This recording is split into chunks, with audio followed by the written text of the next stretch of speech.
이번 주죠. 이번 주 주일 저녁에 로마서 성경 퀴즈가 있었습니다.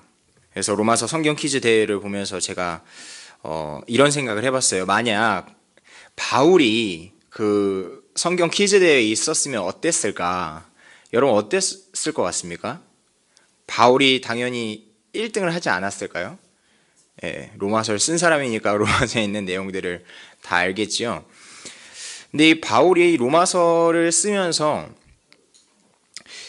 이 세상을 본받지 말라고 말했습니다. 그런데 또 다른 책에서는 나를 본받으라고 얘기했습니다. 그래서 나는 본받는다는 것이 과연 어떤 의미일까? 바울을 본받는다는 것이 어떤 의미일까에 대해서 생각을 해봤는데, 이 로마서 성경 퀴즈 대회에서 막 다 맞추고 이게 본받는 것일까요? 물론 그것도 본받는 하나의 방법일 수 있겠죠. 제가 먼저 말씀드리고 싶었던 것은 생각보다 로마서 성경 퀴즈 대회 때 많은 분들이 참여를 안 하셔가지고 또 많이 떨어지셔가지고 이게 위로해드리려고 심심한 위로의 말씀 먼저 드리려고 했는데 이 순서가 뒤바뀌었습니다. 먼저 위로의 말씀을 드립니다. 비록 떨어지셨지만 제가 말씀드리고 싶었던 건 바울이 이 자리에 있었다면 그것을 맞추느냐 안 맞추느냐에 그렇게 신경 쓰진 않았을 거라는 생각이 들었다는 겁니다. 근데 다만 바울이 로마서를 썼을 때도 그렇고 바울이 갖고 있었던 마음이 무엇이냐면 나를 본받으라. 이것은 있었던 것 같아요. 다시 말해 로마서에 대한 지식적인 내용은 모르더라도 내가 나로서의 존재로서의 모습은 본받아야 한다. 그것은 요구했다는 것입니다. 그래서 제가 그것을 좀 더 생각해 봤어요. 그러면 바울을 본받는다는 것은 과연 바울이 했던 그 모습을 그대로 똑같이 따라하는 것이 본받는 것일까? 그건 아니라고 생각합니다. 저는 바울을 본받는다는 것은 바울이 했던 생각들을 본받는다라고 생각을 해요. 무슨 얘기냐면 우리가 바울의 행동을 하나하나 다 똑같이 따라할 수는 없지만 바울이 가졌던 생각들은 따라할 수 있다고 생각을 합니다.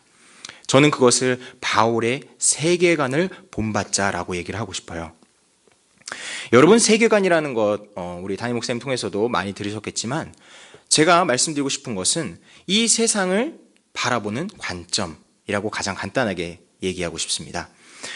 다시 말해 바울의 세계관을 본받는다는 것은 바울을 둘러싸고 있는 그 세계를 바라보는 그 관점을 본받는 것인데, 그렇다면 우리가 이 로마서를 계속해서 공부하감에 있어서 바울이 둘러싼 세계가 과연 무엇일까?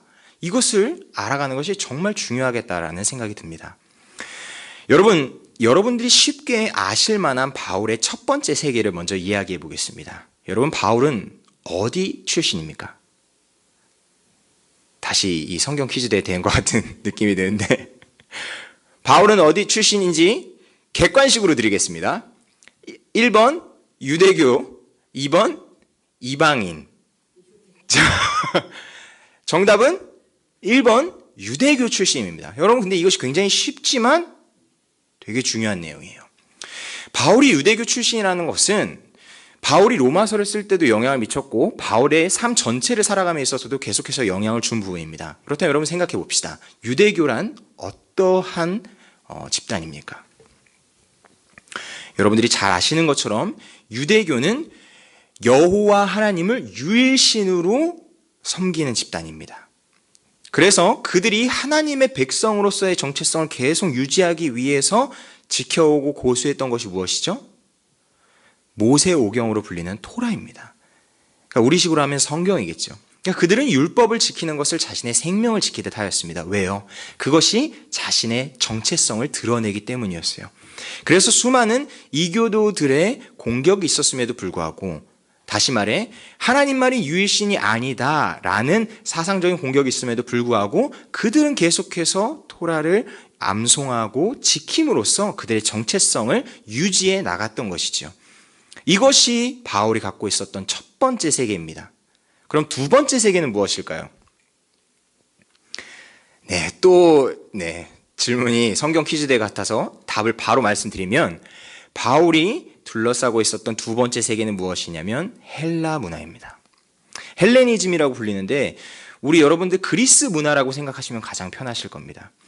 여러분, 신약 성경이 특히 어떤 언어로 쓰여졌냐면 아람어와 헬라어로 쓰여졌습니다. 다시 말해서 그 당시 때 헬라어는 지금 시대의 영어와 같다고 생각하시면 돼요. 다시 말해서 다른 나라의 사람들도 공용어로서 사용하는 굉장히 보편적인 언어였다는 겁니다. 그런데 바울은 이 성경에만 능통했던 유대교 신자였을 뿐만 아니라 그 헬라 문화와 철학에도 능통했다는 거예요. 여러분, 칼바르트라는 신학자는 이렇게 얘기했습니다. 그리스도인은 한 손에는 성경은, 한 손에는 신문을 들고 있어야 한다. 이게 무슨 얘기일까요? 우리가 복음을 가지고 있는 자들로서 살아갈 때에 먼저 복음을 이해하는 것이 중요하지만 그 복음을 전달하는 세상도 이해해야 한다는 것입니다. 그러니까 바울은 거기에 있어서 전문가였던 것이에요. 그러니까 바울은 유대교 전통에 있어서 유대교에 대해서도 빠삭했지만 그 헬라 문화에 있어서의 철학도 빠삭했던 인물입니다. 다시 말해 그는 복음을 어떻게 전달해야 할지를 알고 있었어요. 그래서 헬라 문화를 아주 잘 이해했고, 여러분들이 성경을 보시면 아시겠지만 바울이 그 전도하는 모습을 봤을 때 그 당시에 철학자들이 썼던 수사법을 따라하고 어떻게 보면 같이 그런 동일한 모습들이 나타남을 알 수가 있습니다. 그것을 보면 바울은 그 시대의 참 문화를 공부를 잘했구나 라는 것을 발견할 수 있죠. 마지막 세 번째, 바울을 둘러싸고 있는 세계, 저번 주에도 말씀드렸지만 그것이 무엇이냐면 바로 로마입니다. 근데 여기서는 단순히 로마라고 부르지 않고 여기서 이름을 덧붙이겠습니다. 로마 제국입니다. 여러분, 이 바울이 한쪽에는 유대교를 그리고 한쪽에는 헬라 그 문화를 딛고 바라봤던 것이 무엇이냐면 바로 그 로마 제국이었어요. 여러분, 이 로마 제국은 저번에 건축을 통해서도 제가 한마디로 이들의 세계관을 정리할 수 있다 말씀드렸었죠. 그게 무엇입니까? 건물을 아름답게 짓지 못하면 어떻게라도 지어라? 크게라도 지어라. 여러분, 그것이 그 로마 제국의 세계관입니다. 무슨 얘기냐? 그들은 그들의 영향력을 확장시키고 드러내는 것을 좋아했어요. 그래서 계속해서 펼쳐가는 것입니다. 건물을 짓는다는 것, 다시 말해 지배하고 그들을 정복하고 그곳에 자신들의 건물을 짓는다는 것, 자신들의 위상을 나타내는 것이죠. 그리고 그렇게 자신들의 위대함을 드러내는 가장 좋은 수단이 건물 말고 또 뭐가 있었을까요? 바로 군사입니다. 여러분, 모든 길은 로마로 통한다라는 말을 아시나요? 그게 무슨 얘기일까요? 왜 그렇게 로마가 길을 잘 닦아놨을까요? 그렇죠. 반란이 일어났을 때 곧장 그 길을 통해서 누가 갑니까? 로마 군사가 가는 겁니다. 그러니까 다 지배할 수 있었던 그 통로를 마련했던 것이에요. 그 당시 때 로마 제국은 가장 막강한 군사력을 가지고 있는 나라였습니다. 그리고 그 나라의 왕은 누구였죠? 황제였습니다. 그 황제가 지배하는 바로 그 로마 제국이 바울을 둘러싼 세 번째 세계였습니다. 그런데 여러분, 이 로마서를 쓴 바울, 그리고 그 바울을 둘러싼 세계를 이해하는 것이 왜 중요하느냐? 우리가 바울을 본받음에 있어서 그의 세계를 그대로 갖고 오는 것이 아니에요. 제가 누차 말씀드리지만 이 로마서, 특히 이 성경은 하늘에서 뚝 떨어진 성경이 아닙니다.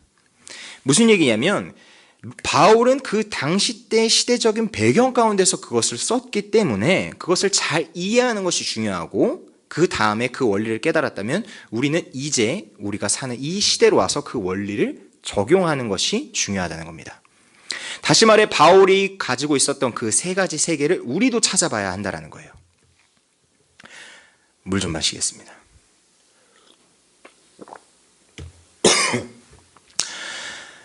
바울이 첫 번째로 그를 둘러싼 세계가 유대교였던 것처럼, 그렇다면 우리의 정체성을 드러낼 수 있는 첫 번째 세계는 무엇이겠습니까? 그것은 여러분 종교가 무엇이라고 물으면 여러분 뭐라고 대답하시겠습니까? 기독교라고 대답하시겠죠. 바로 그것이 우리가 처한 첫 번째 세계입니다.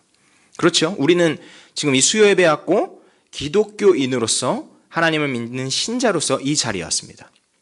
여러분, 기독교인이라는 것이 무엇일까요? 우리가 사도신경에서 고백하는 그대로가 기독교인의 모습입니다. 하나님을 유일한 신으로 고백하지요. 그리고 예수 그리스도를 그의 유일한 아들로서 고백합니다. 그리고 성령을 통해서 우리는 그의 다스림을 받습니다. 그것을 믿고 신앙하는 자들이 바로 우리인 겁니다. 이게 우리의 정체성이에요. 두 번째, 그렇다면 우리가 처해 있는 또 이 두 번째 세상은 무엇이겠습니까? 우리를 둘러싼 세상. 그것을 우리는 항상 부를 때 세상, 그리고 교회 이렇게 구분 짓지만 그 세상에서 다시 말해 바울이 처했던 세상은 헬레니즘 문화가 다 지배했던 것처럼 지금 이 시대를 지배하는 어떤 가치관, 이 세계관은 무엇이 있을까요? 정말 여러 가지가 있겠지만 저는 개인주의를 뽑고 싶습니다. 좀 더 구체적으로 얘기하면 개인 만족주의라고 얘기를 하고 싶어요. 여러분, 이런 개인주의에 대한 모습을 어디서 발견할 수 있을까요? 요즘 나오는 영화나 TV 프로그램을 보면 알 수 있습니다. 여러분, 가장 최근에 개봉했던 영화 혹시 어벤져스 아시나요? 네, 지금 이 연령대를 제가 잘 못 맞춰가지고 어쨌든 영화관 가시면 가장 많은 그 극장 스크린 수를 차지하고 있는 게 어벤져스예요. 그냥 정말 엄청나게 많은 인기를 끌고 있습니다. 그런데 이 어벤져스가 그러니까 슈퍼 히어로물, 다시 말해서 영웅물이에요. 영웅이 나와서 다 악당들을 물찌르는 그러한 것들을 우리는 잘 알고 있습니다. 여러분, 대표적인 게 무엇입니까? 가장 대표적인 영웅물이 슈퍼맨이잖아요. 그런데 어벤져스는 그 슈퍼맨과 같은 인물들이 수십 명 있어요. 그 수십 명의 슈퍼맨과 같이 초월적인 능력을 갖고 있는 그 주인공들이 어벤져스예요. 그러니까 사람들이 얼마나 좋아하겠어요. 자기가 좋아하는 영웅들이 다 모아놓은 마치 종합 선물 세트와 같은 영화인 거거든요. 근데 그 영화에서 정말 놀라운 것이 무엇이냐면 각 영웅, 각 히어로들의 스토리를 다 놓치지 않고 담아낸다는 거예요. 그리고 그 영웅들은요, 각각의 개인의 스토리가 또 다 있어요. 그래서 개인의 영화가 또 따로 또 있습니다. 그러니까 12명의 영웅이면 12명의 다른 영화들이 다 있고 그 영웅들이 한 번에 다 모아서 또 싸우는 영화가 어벤져스라는 거예요. 그러니까 이게 어마어마한 제작비야. 그렇지 않습니까? 슈퍼맨 한 명만 이 감독이 모셔오려고 해도 엄청 돈이 많이 들 텐데 이게 천문학적인 액수가 들어가고 그거보다 더한 액수를 그 영화를 통해서 벌어들인다는 거예요. 근데 제가 그 영화를 보면서 느끼는 것이 무엇이냐? 이제는 한 명의 영웅으로 끝나는 시대가 아니라 각각 중요한 영웅들이 다 이제는 발견되고 있구나. 그러니까 예전에는 예를 들면 공부만 잘하면 끝나는 것인데 이제는 그렇지 않고 각 분야에서 전문가들 한 명 한 명을 그렇게 개인으로서 생각하는 그런 게 어떻게 보면 이 세상에서 흐르고 있구나 라는 것을 보게 되었습니다. 한국적으로 내려갔을 때 TV 프로에도 여러분 혹시 아실 만한 게 있을지 모르겠지만 나 혼자 산다라는 프로그램 아십니까? 여러분, 이게 바뀌어가고 있는 것이에요. 그러니까 예전에는 가족 중심적인 모습이 있었다면 이제는 어떻습니까? 혼자 살아도 괜찮다 라는 문화가 굉장히 우리 한국 가운데서 이렇게 퍼져가고 있어요. 그래서 예전에는요, 혼자 밥 먹는 것을 굉장히 부끄럽게 여겼어요. 그래서 혹시 식당에서 혼자 밥 드시러 막 가시고 그러시는 분들 계시나요? 젊은 세대들은 그런 거 잘 못했어요. 그런데 이제는 어떤 사람들이 생겼냐면 혼밥족이 생겼어요. 혼자 밥 먹는 그런 부류를 혼밥족이라고 얘기해요. 그리고 또 혼자 술 먹는 사람들을 혼술족이라고 얘기해요. 그래서 광고를 할 때 뭐라고 얘기하냐? 혼밥족을 위한 특별 음식, 혼술족을 위한 특별 안주, 이런 식이에요. 근데 그게 인기가 너무 많아요. 그리고 여러분, 패션만 보더라도 또 이 시대가 바뀌어가고 있는데 예전에는 패션을 할 때 어떤 식이냐면 한 의류를 대량으로 뽑아내요. 그렇죠. 그래야 마진이 많이 남잖아요. 그런데 이제는 패스트 패션이라 해서 어떻게 하냐면 작은 상품을 소량으로 뽑아내고 그걸 빨리 다른 걸로 계속 바꾸는 거예요. 그러니까 그 가장 대표적인 것이 자라라는 그 옷 파는 곳인데 거기는 어떠냐면 이번 시즌에 나왔던 옷은 다시는 안 나와요. 그리고 계속 새로운 옷이 계속 디자인이 바뀌어가면서 나오는 것이에요. 여러분들, 이 옷이 예전에는 그냥 딱 한 번 양복 이렇게 하면 버틸 수 있는데 이젠 그렇지 않다는 거예요. 매일매일 새로운 옷을 입어요.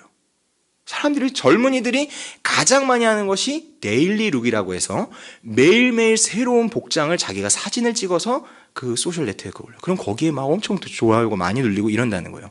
이게 무슨 얘기냐? 개인의 생활이 중요해졌다라는 거예요. 개인의 색깔이 중요해졌다는 거예요. 그러니까 예전에는 학창 시절에 방학 때 애들이 염색하면은 막 뭐라 그래요. 네 학생이 막 이렇게 염색하냐 이러잖아요. 근데 요즘에는 학생들 다 염색하거든요. 그럼 부모님들이 뭐라고 하시는지 아세요? 요즘 부모님들? 색 잘 입혀졌다. 너무 예쁘게 됐다. 그리고 어떤 집은 부모님, 그 어머니가 직접 염색을 해주세요. 그러니까 이게 바뀌고 있어요. 그러니까 개인의 그거를 엄청나게 생각하는 시대다. 저는 그렇게 봅니다. 이게 우리가 속해 있는 시대예요.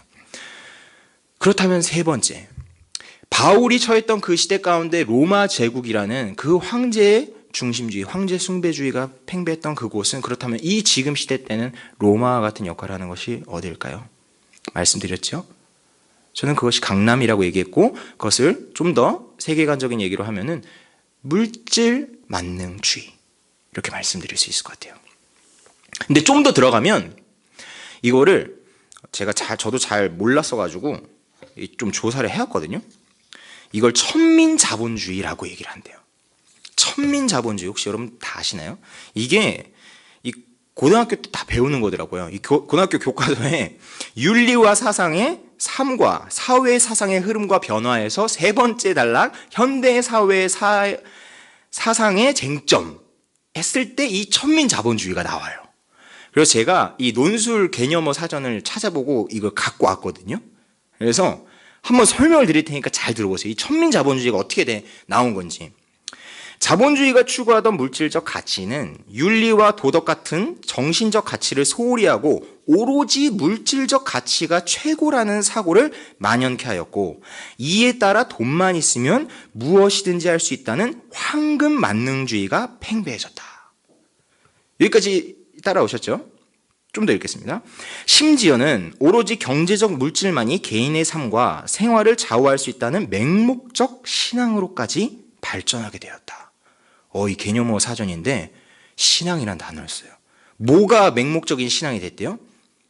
이 개인의 삶과 생활을 만족시키는 그것이 가장 맹목적인 신앙이 되었다는 거예요.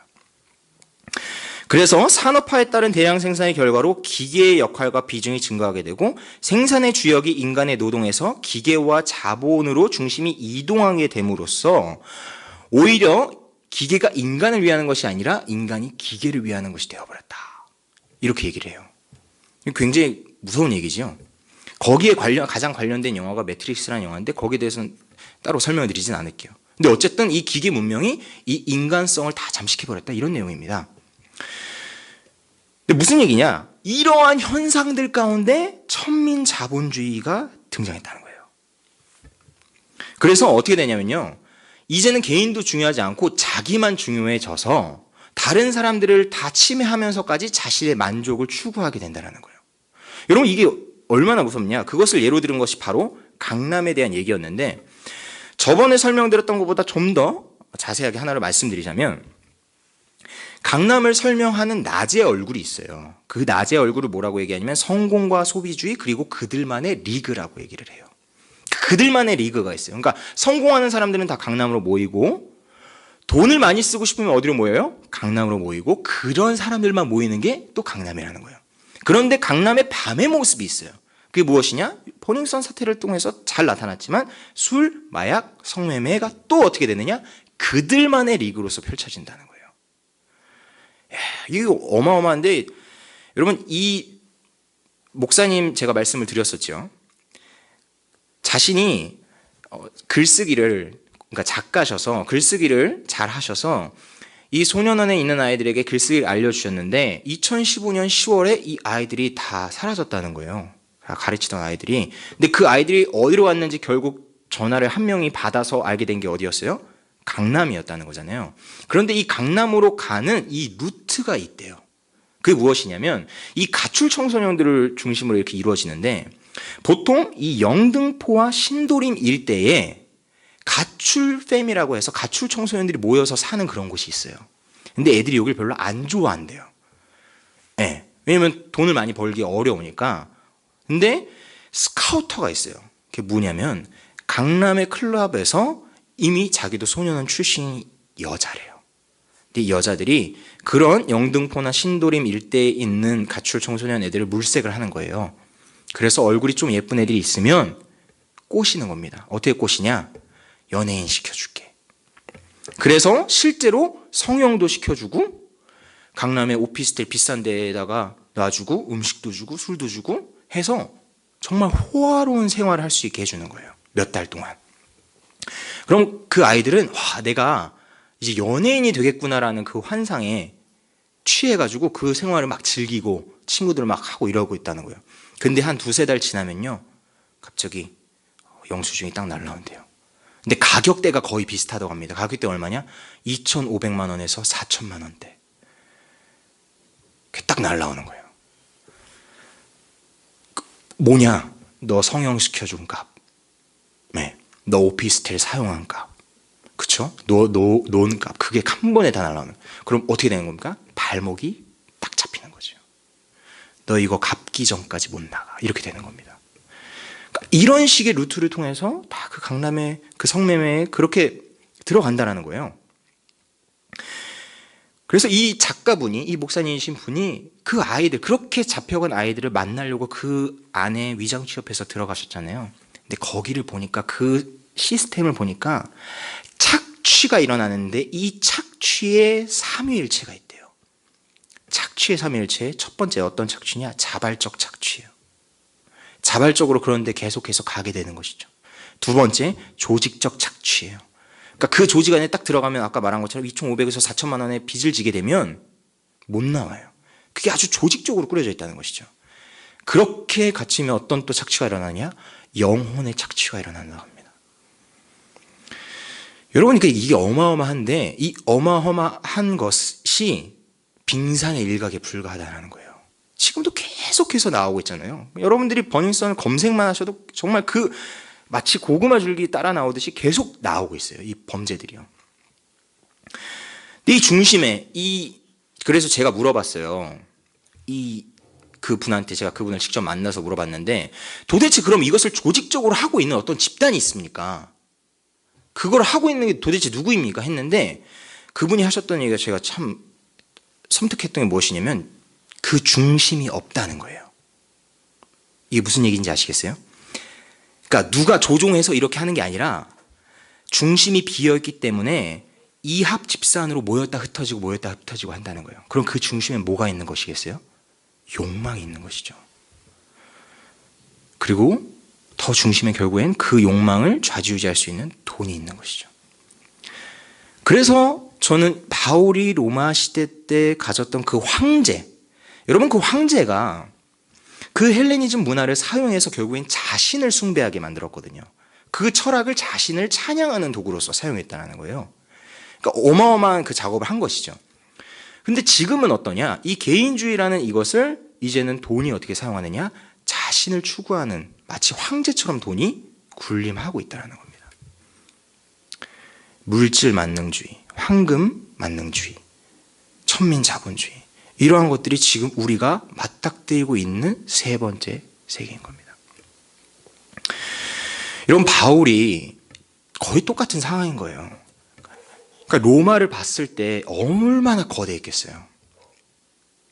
도대체 로마를 어떻게, 그렇죠? 그 어마어마한 그 건물들, 그리고 그 어마어마한 군사력들 가운데서 그리스도인으로서 살아가는 것, 그리고 그 그리스도인으로서 살아가는 자들에게 편지를 쓴다는 것이 어떤 의미였을까요? 그것을 생각해 보세요.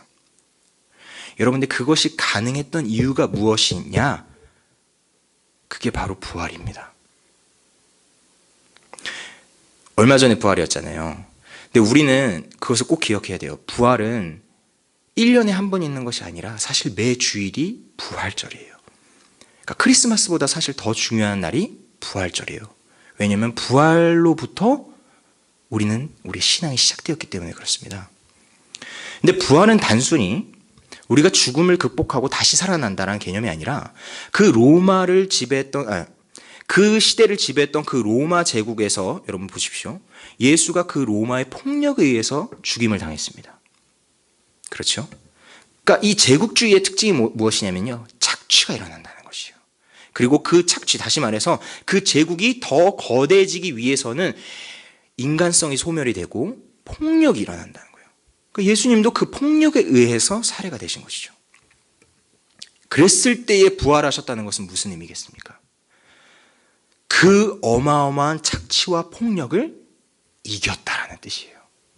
그러니까 바울이 봤을 때 부활은 단순히 내 몸이 죽었다 다시 살아나는 그런 개념이 아니라, 이 로마를 전복시킬 수 있는, 이 로마가 정말 그 쓴 어떻게 보면 깡패와 같은 그 폭력을 이길 수 있는 유일한 길이었던 것이죠. 그러니까 부활의 복음을 바울은 믿은 것이에요. 그리고 그 부활의 복음으로써 생겨난 네 번째 세계가 말씀드리지 않았지만 그것이 무엇이냐? 지금과 공통되어지는, 연결되어지는 그 세계가 무엇이냐면 바로 교회입니다. 교회는 부활로 생겨난 공동체예요. 부활이 없었다면 교회도 없었습니다. 여러분, 우리가 이 부활의 공동체로서 지금까지 살아오고 있는 것이에요. 그러니까 바울이 이 로마서를 썼을 때 이 부활의 복음을 가지고 로마서 12장 1절과 2절을 쓴 것입니다. 왜? 교회는 그걸 할 수 있다는 것이에요. 그럼 그 생각을 가지고 다시 한번 보세요. 로마서 12장 1절과 2절 보십시오. 같이 한번 읽어보겠습니다. 시작. 그러므로 형제들아, 내가 하나님의 모든 자비하심으로 너희를 권하노니 너희 몸을 하나님이 기뻐하시는 거룩한 산 제물로 드리라. 이는 너희가 드릴 영적 예배니라. 너희는 이 세대를 본받지 말고 오직 마음을 새롭게 함으로 변화를 받아 하나님의 선하시고 기뻐하시고 온전하신 뜻이 무엇인지 분별하도록 하라. 저를 보세요. 저번에 이 말씀은 1절과 2절이 사실 같은 말씀이라고 설명을 드렸습니다. 하나님이 기뻐하시는 거룩한 산 제물이 되라라는 의미는 이 세상을 본받지 말라는 것, 그리고 하나님의 기뻐하시고 온전하시고 그 하나님의 뜻이 무엇인지를 분별하는 것이 곧 산 제물이 되는 것과 같다라고 설명을 드렸었죠. 그럼 그것이 어떻게 가능하느냐? 산 제물이 된다는 것은 말 그대로 죽으라는 얘기인데 그걸 어떻게 할 수 있느냐? 그것이 맨 처음에 나왔다고 했죠. 하나님의 모든 자비하심이 있기 때문이에요. 그리고 하나 더 말씀을 드리자면 하나님이 그 자비하심으로써 베푸신 부활 때문입니다. 그러니까 우리가 죽을 수 있는 것은, 우리가 산 제물이 될 수 있는 것은, 이 세상 가운데서 처참하게 그 폭력 가운데서 우리가 죽음을 받아들일 수 있는 것은 부활의 소망이 있기 때문에 그렇습니다. 그래서 싸울 수가 있는 것이에요. 그래서 바울은 권할 수 있었던 것입니다. 한 가지 더 나아가겠습니다. 여러분, 우리가 이 부활의 소망으로 살아갈 때 이 세상 가운데 공격을 받잖아요. 그러면 이 교회로서 살아갈 때 우리는 세 가지, 제가 오늘 결론으로서 세 가지를 말씀드리고 마치려고 합니다. 어떻게 이 세상 가운데서 부활의 소망으로서 살아갈 수 있을까요? 첫 번째, 자신의 정체성을 계속해서 확인하셔야 합니다. 바울이 왜 계속 편지를 썼을까요? 바울이 쓴 편지가 로마서만이 아니잖아요. 바울은 왜 편지를 그렇게 교회에 썼을까요? 그들의 정체성을 일깨워주기 위함입니다. 너희는 그리스도 안에 있는 자들이야. 그것을 일깨워주는 것입니다. 너희는 세상에 속한 자들이 아니라 하나님께 속한 자들이야. 그것을 말씀하고 있는 것입니다. 바울은 그것을 위해서 계속 선교 편지를 쓴 것이에요. 바울은 선교사로서의 정체성이 있었고 편지를 쓸 때도 그 선교사로서의 정체성을 드러냄으로써 썼습니다. 그러니까 예수의 정체성이 그대로 이식이 된 것이고 예수가 우리에게 말씀하셨죠. 너희는 세상의 소금이고 빛이다. 바울도 그것을 그대로 전달하는 것입니다. 너희는 이 세상에 속한 자들이 아니다. 너희의 시민권은 어디 있다? 하늘에 있다. 그러니까 너희가 이 땅을 살고 있지만 이 땅에 속한 자처럼 살지 말라는 것이죠. 다시 말해 우리의 정체성을 계속해서 새롭게 해야 합니다. 그것을 어떻게 할 수 있을까요? 지금 이 시간 우리는 그 정체성을 새롭게 하고 있습니다. 바로 이러한 설교를 통해서요. 그리고 또 뭐가 있을까요? 여러분들 개인적으로 필사하시고 성경 읽으시고 그러한 모든 것들이 여러분의 정체성을 새롭게 하는 것입니다. 그리고 우리 담임 목사님과 또 우리 부교역자들을 통해서 훈련들 우리 교회에서 계속해서 제공하고 있습니다. 풍삼초, 풍삼첫, 풍삼기까지 이러한 훈련들을 하는 것이 결국 무엇을 위한 것이냐? 우리의 정체성을 견고하게 세워나가기 위함입니다. 그러니까 그런 훈련들을 여러분들이 받으셔야 해요. 두 번째, 그 다음 어떻게 해야 하느냐? 이 세상에 편승하지 말고 저항해야 합니다. 여러분, 로마가 지배할 때도 그 세상이 편승했던 것, 마치 일제가 우리가 일제 식민 지배를 받았을 때 마치 그것에 편승해서 친일파가 됐던 것처럼 그 로마 시대 때도 마찬가지인 사람들이 있었습니다. 지금도 마찬가지예요. 돈이 마치 로마 황제처럼 이것을 지배하려고 했을 때 그 돈에 편승해서 그 돈에 붙어서 그 돈을 따라가는 사람들이 있지만 우리는 거기에서 저항해야 합니다. 여러분, 저는 그런 의미에서 이 말씀드리는 것이 조심스럽지만 헌금을 저항의 의미로 내시는 것이 저는 바람직하다 생각합니다. 헌금은 하나님께 드리는 우리의 돈이지요. 근데 여기에는 저항의 의미가 담겨져 있습니다. 어떤 의미가 담겨져 있냐면, 주님, 나는 이 돈을 섬기지 않습니다. 나는 돈이 아닌 주님을 섬기겠습니다. 나의 주인은 돈이 아니라 하나님이십니다. 그러니까 이 고백을 할 때, 이런 고백을 담아서 헌금을 할 때 이것은 이 돈이 지배하고 있는 세상에 대한 무엇입니까? 저항인 것이에요. 그리고 하나 더 있습니다. 여러분, 주의를 지키는 것도 저항의 의미로 생각하실 수가 있어요. 여러분, 지금 시대 때, 지금 레저가 이렇게 발달된 시대 때 주일은 너무나도 황금과 같은 시간이에요. 그렇죠? 왜요? 이제는 1박 2일로 놀러 가기 딱 좋기 때문에 그렇습니다. 주 5일째가 되면서 사람들이 교회를 더 나올 거라 생각했지만 그렇지가 않아요. 왜 그렇죠? 토요일과 일요일을 같이 놀러 가기 때문에 그래요. 그래서 주일 아침을 어디서 맞습니까? 캠핑장에서 맞습니다. 여러분, 이 주일을 그래서 우리가 교회에 와서 이 예배를 드린다 그랬을 때 단순히 율법적인 이유 때문에 내가 주일 성수 안 하면은 벌 받을 것 같아서가 아니라 좀 더 넘어가서 이 세상에 대한 저항의 의미로 주일을 지키실 수가 있어요. 그러니까 내가 주일을 지킬 때마다 나는 어떻게 저항하는 것입니까? 나는 이 세상의 시스템대로 움직이지 않고 하나님이 나에게 허락해 주신 방식대로 움직여 나가겠다. 그러니까 그것도 아까 말씀드린 헌금과 같은 의미죠. 주일을 지킬 때마다 나는 세상을 섬기지 않고 주님을 섬기겠습니다. 그러한 의미로서 여러분들 지키실 수 있다는 것입니다. 그것이 두 번째, 편승하지 말고 저항하라입니다. 그리고 마지막 세 번째가 있습니다. 이것은 최고의 저항이라고도 할 수 있습니다. 그것이 무엇이냐? 사랑하는 것입니다. 여러분, 사랑은 이 세상을 향한 최고의 저항입니다. 돈이, 만몬이 우상이 된 이 세상을 향한 최고의 투쟁입니다. 막 칼 들고 나가서 싸우는 것이 아니라 우리가 서로 사랑하는 것이 이 세상을 무찌르고 이 세상에 대한 최고의 함성 소리가 될 수 있다는 것이에요. 이게 무슨 얘기냐?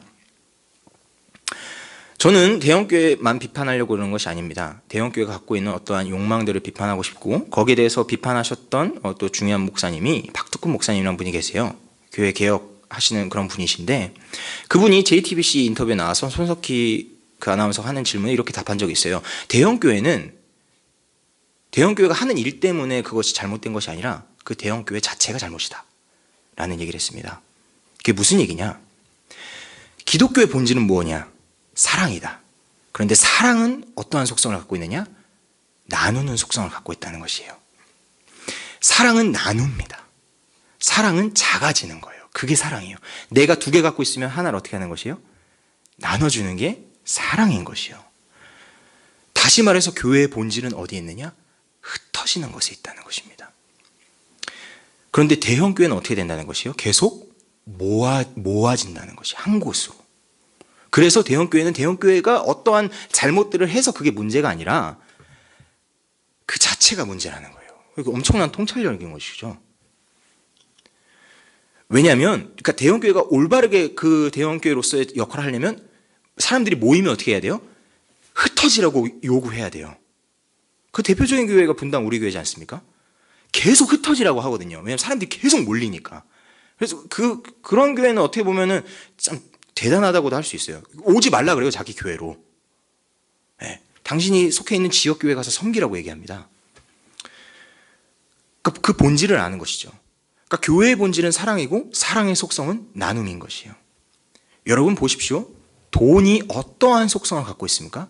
돈은 자기 스스로 증식합니다.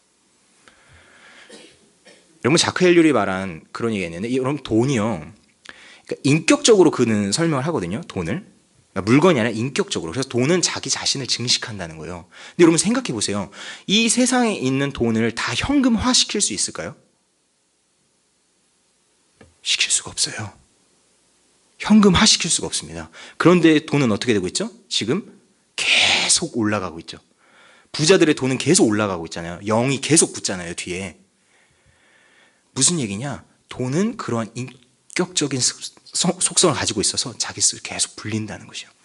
그러니까 돈의 속성이 무엇이냐면 확장이에요. 계속 먹어요. 돈이 돈을 불리는 것이죠. 여러분, 이러한 세상 가운데서 우리가 저항하는 것은 무엇이냐? 나누는 것이라는 거예요. 그것은 돈의 속성과 반대로 나아가는 것입니다. 그러니까 여러분, 우리가 40일 사순절을 보낼 때 믿음의 도전 중 한 가지가 무엇이에요? 사랑의 저금통을 나누는 것이잖아요. 그러니까 그게 다 이러한 의미 가운데서 나아가는 것입니다. 단순히 우리가 돈을 모아서 불우한 사람을 도와주자는 것이 아니라 우리가 그렇게 우리의 가진 것을 가지고 다른 사람에게 흘려보낼 때, 나눌 때 우리는 뭐하고 있는 것이요? 이 만몬과 돈에 대해서 저항하고 있는 것입니다. 결론의 말씀을 드립니다. 로마서를 쓴 바울을 본받는다는 것은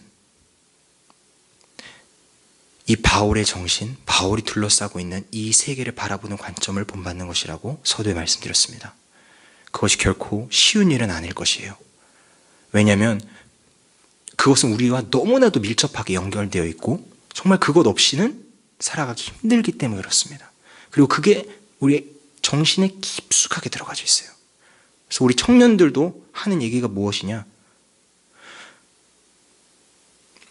로또 되면 때려친다입니다.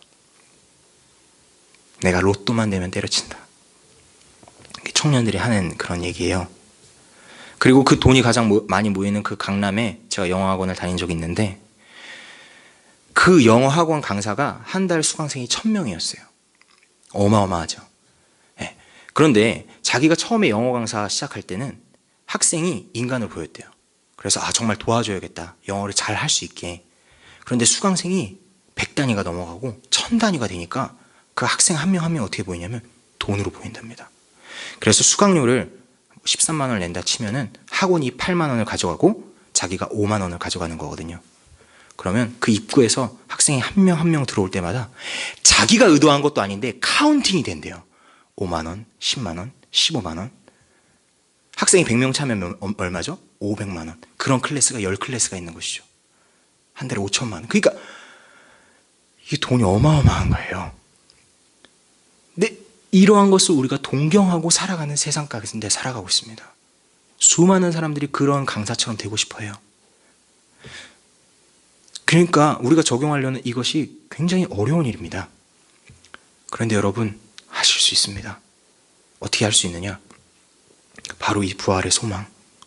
부활의 소망은 죽음을 단순히 이긴 것이 아니라 새롭게 태어난다는 것은요, 새로운 나라가 온다는 것까지도 포함합니다.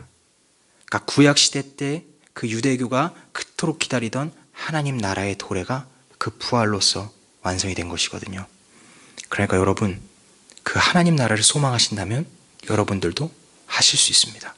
우리가 가지고 있는 것을 나누고 안식일로서 저항하고 우리가 서로를 사랑함으로써 이 세상을 섬기지 맙시다.